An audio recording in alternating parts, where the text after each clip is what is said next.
The accreditation was essential, really.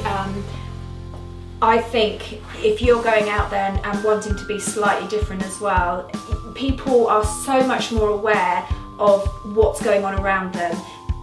They don't want animals to be hurt in the process of making our products, and actually that was really important for us to have that branding and that accreditation on our packaging, so people don't have to worry or fuss or have to second guess what there is. They know that this is good for the animals, but good for the planet as well.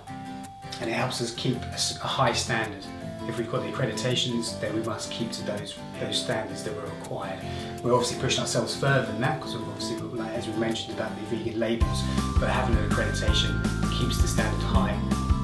We also found that it's been really difficult to get these products to a vegan status. We thought that this would be quite a simple process, but actually we've had to go back and forth several times, because actually the ingredient that came into the manufacturer wasn't vegan, or it wasn't meeting the cruelty-free requirements, no longer being tested on animals, but it had been in the past. So actually we needed to find the right ingredient, and our manufacturers really needed to locate that.